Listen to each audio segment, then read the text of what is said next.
السلام عليكم ورحمة الله وبركاته. أهلا بكم حلقة جديدة حكاية الكورة مع عمر.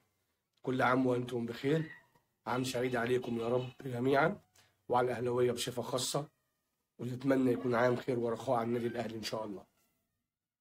النهاردة هنبدأ حلقتنا بمباراة الأهلي مع منتخب غانا للمحليين. ليه حبيت أبدأ بيها؟ لأن فيها شوية تفاصيل محتاجين نتكلم فيها ونعرفها. أول حاجة عشان بس في ناس طلعت قالت الأهلي اتغلب من منتخب غانا للمحليين 3 ومش 3 والموضوع واخد أكبر من حجمه وزيطة. هنحب بس نوضح حاجة، إن المباراة دي كانت مباراة دي تجريبية عشان المدير الفني كان عايز يقف على بعض مستوى اللعيبة في منتخب غانا.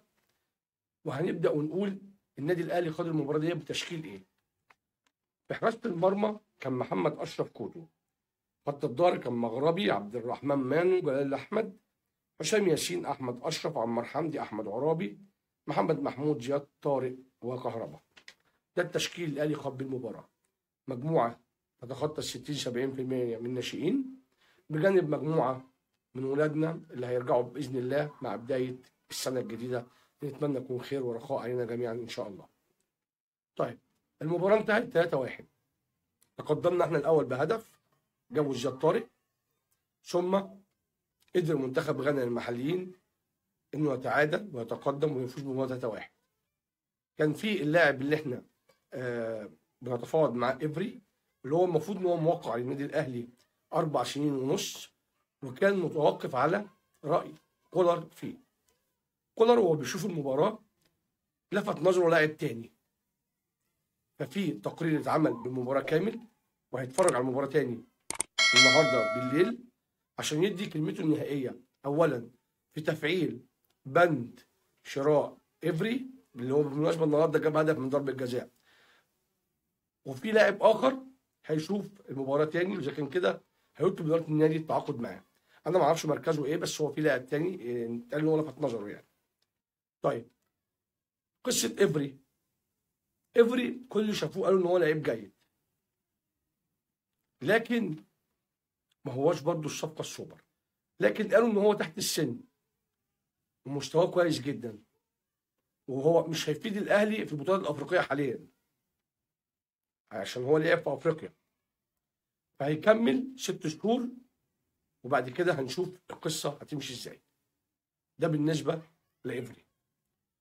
كان في النهارده طبعا زياد طارق جاب جون. انا اتمنى من كابتن كولر مستر كولر ان هو يراجع نفسه في موضوع زياد طارق. زياد طارق يا جماعه السنه اللي فاتت في نهايه الدوري لما كابتن محمود الخطيب خد قرار باراحه الدوليين، زياد طارق عمل مع سواريش 7-8 مباريات على اعلى مستوى. زياد طارق لعيب لا غنى عنه. انا شايف ان هو يستحق انه ياخد الفرصه بدلا من اعارته، اللي هو بالمناسبه جاي له اعاره في نادي سموحه هو وحسام حسن. الإعارة بتاعت زياد طارق 1.5 سنة وحسام حسن 6 شهور، لكن يحق للنادي الأهلي بعد 6 شهور إنه يسترد زياد طارق. ده بند في الإعارة. طيب، مين تاني النهارده لفت نظر؟ عمار حمدي. عمار حمدي راجع بقوة، لفت نظر برضه المدير الفني وكل المتواجدين في المباراة.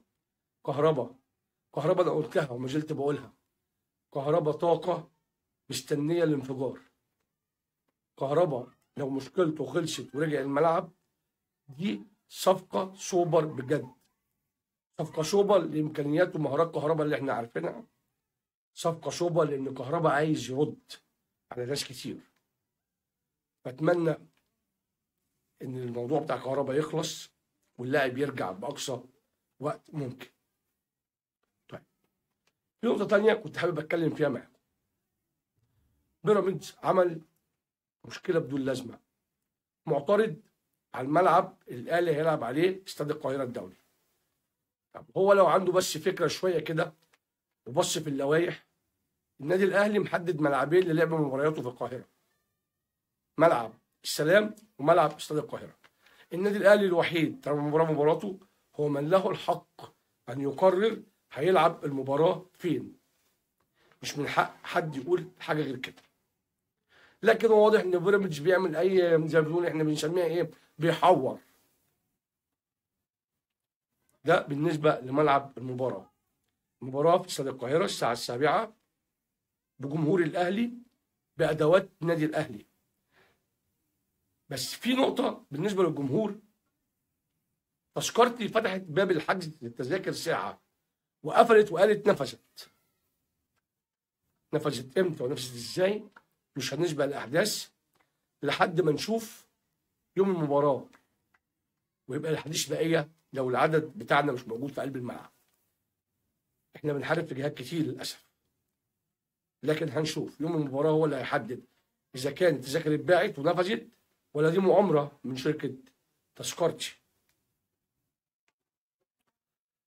كان في نقطه اتكلم فيها كابتن خالد الغندور، بيقول النادي الاهلي نقل مباراته من السلام للقاهره عشان مالوش جمهور في السلام. خفيف انت وظريف. طيب احنا ممكن نقول الزمالك بعت قطر كامل لاسوان عشان مالوش جمهور في اسوان، من نفس منطق الاستخفاف بتاعك. ممكن انت بتستخففك في الواقعه بتاعتنا كده، بنتكلم واقع في الواقعه بتاعتك. بعت قطر كامل من القاهره لاسوان، ايه اسوان ما فيهاش 3000 زملكاوي يملوا الاستاد يا اصحاب الشعبيه زي ما بتدعوا؟ هو انا بس الفكره اللي برد عليكم ليه؟ انتوا عايزين تكسبوا اي جوله بالوهم، قصه الشعبيه والبطولات انتوا واخدين البطولات والانجازات حرب ووهم كلام وكذب وتدليس. لكن ما عنديش حاجه اقولها بصراحه غير النادي الاهلي هو الشعبيه رقم 1 في مصر.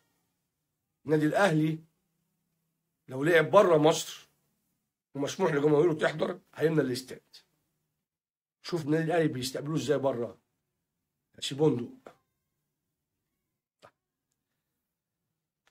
نقطة أخيرة عايزين نتكلم فيها بالنسبة لمباراتنا مع بيراميدز. الحمد لله بفضل الله أحمد عبد القادر ومحمود متولي أصبحوا جاهزين بنسبة 100%. كل المطلوب من لعيبة الأهلي إنها تصالح جماهيرها. تصالح جماهيرها إزاي؟ بعودة روح الفانيلا الحمراء. أنا مش هحاسبك على النتيجة، إحنا بنتكلم في أداء يا جماعة. روح الفانيلا الحمراء، النجيلة اللي كنا بناكلها، إحنا مفتقدين الجزئية دي بقالنا فترة. أتمنى عودة الفانيلا الحمراء ترجع، وبنرحب باللاعب التونسي النجم محمد الضو كريستو. أهلا بيك في ناديك نادي القرن. وبنرحب بمدافع نادي سموحة خالد عبد الفتاح، ونتمنى لك كل التوفيق، ونتمنى نشوف أكرم توفيق جديد، أحمد فتحي جديد، وربنا يوفق النادي الأهلي إن شاء الله. وفي يا جماعة برضه عشان بس تبقى الأمور واضحة، في صفقة سوبر في الهجوم ما زال الأهلي متكتم عليها، ورغم إن في بعض المعلومات عنها بس إحنا هنتكتم عليها مع الأهلي. ليه؟ لأن نادي الزمالك بيدور على كل صفقة الأهلي بيعملها عشان يفشلها، لكن دي كده منافسة شريفة يعني. راح كان بيتفاوض مع محمد الضو كريستو، لكن الأمر خلص للنادي الأهلي. فالتكتم هنا مطلوب وبشدة من إدارة وإعلام جمهور إعلامي وكل ما هو أهلاوي. التكتم مطلوب. نتمنى للنادي الأهلي التوفيق في المرحلة الجاية والفوز بمباراة بيراميدز، خصوصا انها هتكون الدافع لشهر عصيب بالمباريات. عندنا سموحة في الكاس، عندنا الزمالك، عندنا أسوان، عندنا مباريات كتير جدا في الشهر ده. هنخوض حوالي 6 مباريات. فأتمنى يكون مباراة بيراميدز هي الدفعة، بغض النظر عن الحماقات اللي هم بيعملوها. أنا النادي الأهلي، أنا عايز أكسب، أنا بدافع عن ألوان الفانيلا الحمراء. نتمنى التوفيق للنادي الأهلي، وكل عام وأنتم بخير مرة تانية. إن شاء الله يكون عام سعيد عليكم جميعا يا رب، وكل عام وأنتم بخير، والسلام عليكم ورحمة الله وبركاته.